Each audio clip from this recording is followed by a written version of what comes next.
Hey, bienvenidos to episode 5 of this Latina Travels.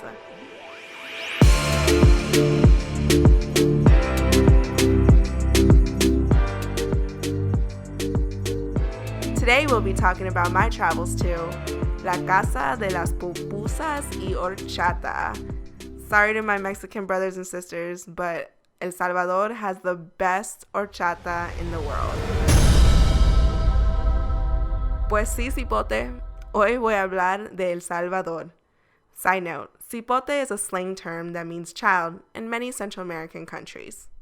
I want to start off this episode by saying thank you to everyone who has subscribed, shared, and sent me direct messages about how much they are loving this podcast.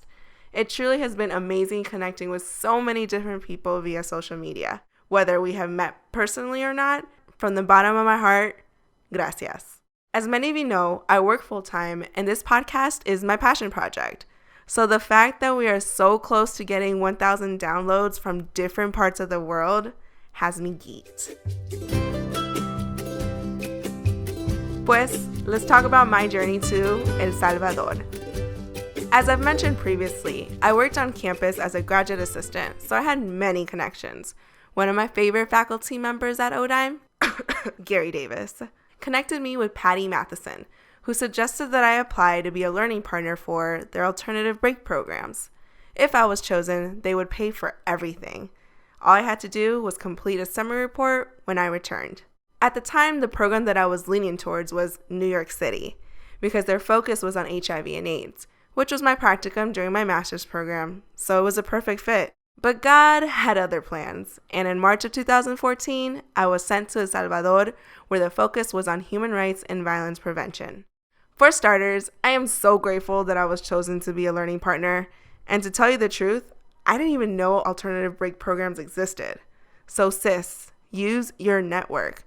I know things right now are a little bit different because of COVID, but if you're in school, whether it's undergrad or grad school, there are opportunities for you to travel for free, especially if you're bilingual.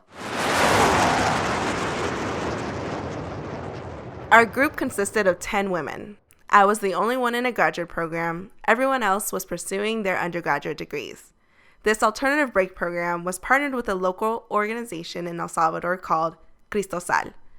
Shout out to our coordinator Ernesto, who was there every single day with a smile on his face, even though I'm sure we drove him bananas with all our questions. Gracias, Ernesto. Si estás escuchando, tú fuiste un gran apoyo durante este viaje. I'm a strong believer that in life, you get what you put in. To me, service has always been an important driving factor, not only in my career in public health, but in life. I say all this to encourage you to do service. I know right now it may be difficult with the pandemic, but there are many opportunities out there. Feel free to message me if you need some suggestions. Now, let's dive into this journey. Here are some of the places that really stuck with me during this trip. Number 1, El Monumento a la Memoria y la Verdad, which translates to the Monument of Memory and Truth.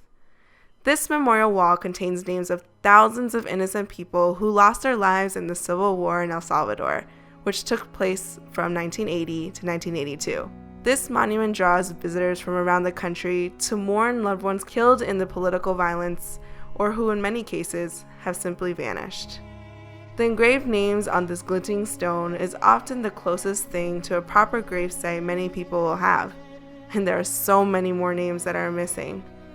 I would like to take a couple seconds of silence to honor those who lost their lives in this war.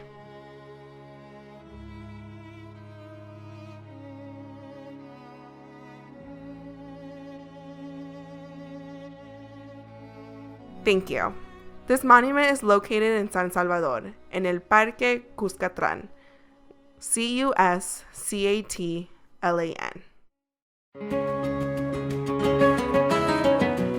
Number 2, head to Café San Fernando for lunch.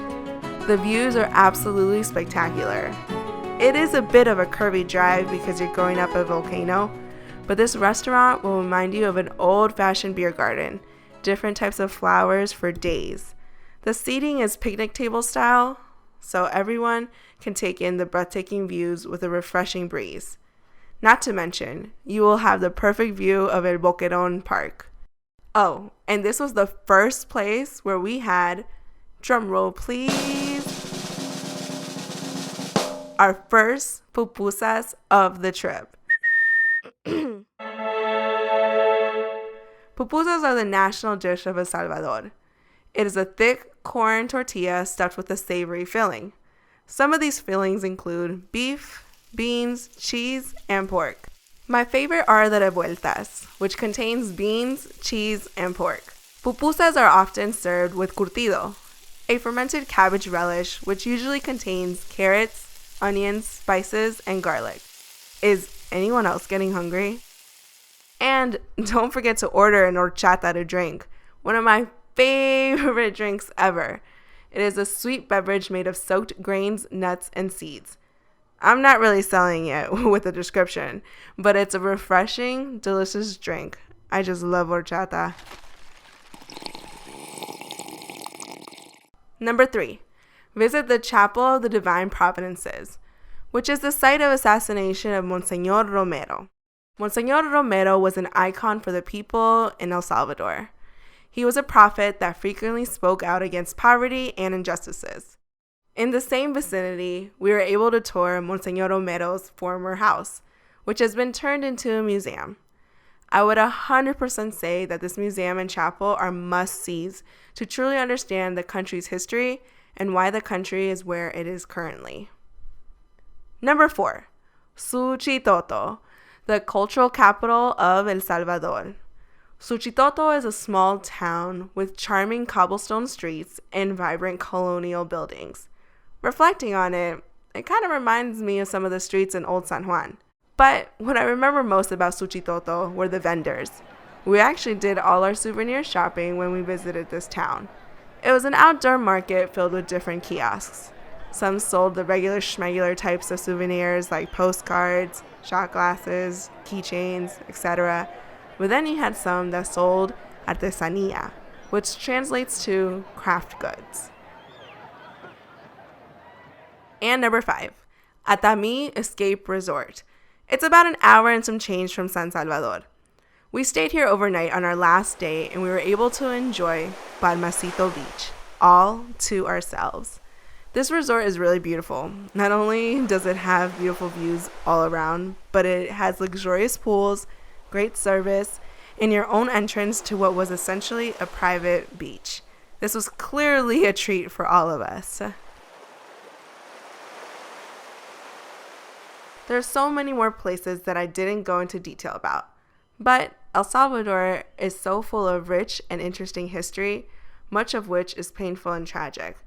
I do want to encourage you to do some research, and I'm sure many of my Salvadorians who are listening have parents who have fled the country because of the war. Speak to them, ask them questions, and if you're willing, share some of them with me on IG. We need to have these uncomfortable conversations with our families so we can hear their side of the story. Lastly, I want to share some places that I have yet to visit in El Salvador. Number 1, Lago de Coatepeque in Santa Ana. This deep blue lake, and I mean beautiful blue, is an easy day trip from Santa Ana. Lago Coatepeque was formed thousands of years ago by the eruption of their nearby ancient volcano named the Coatepeque Caldera. This lake is pristine for its beautiful views, and there are many Airbnbs you can rent for a weekend and just soak in all the nature. This is definitely on my bucket list.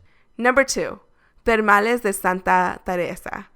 If you want to clear your mind, soothe your soul, and let your body find its natural balance and feel much younger, this is the place for you. At least that's what I'm told. But I'm not gonna lie, this place screams total relaxation. And after the year we've had, I don't know about you, sis, but this place is calling my name. Number 3, La Curva de Don Jere. This restaurant is a whole vibe. Amazing seafood, stunning views around the ocean. So better question, who's going with me? Me! Some takeaway points from this episode. Number 1, Remember and honor your history. Many of us, especially as Latinos, have so much of our own history that we never talk about. It's important for us to tell our own stories in our own voices, and there's no better time than right now. Number 2, take advantage of your network and explore opportunities. As you have heard throughout these episodes, most of these first trips wouldn't have been possible for me if I hadn't used my network along the way.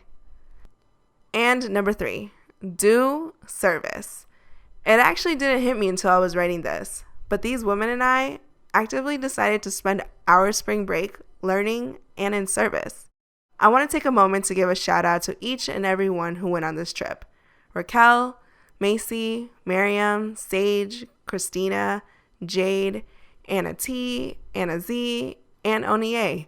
You are all amazing women. I loved sharing this trip with you. If you know me, you know I live by quotes, so I have to share one that means a lot to me. The best way to find yourself is to lose yourself in the service of others. Gandhi. With that, I leave you. Until next time, mi gente, don't forget to leave me a rating, and if you're listening on Apple Podcast, please write me a review. Shout out to Norma, Felicita, Desi, Heather, and Kelly, who have all left me a review. It really does make my heart pitter-patter. Who knows, maybe during my next episode, I'll read some. But most importantly, subscribe and share this with a friend. Feel free to contact me if you have any questions via email at thislatinaTravels@gmail.com or my Instagram at thislatinaTravels. I hope you're ready for this journey because I sure can't wait to tell you more about why this Latina travels.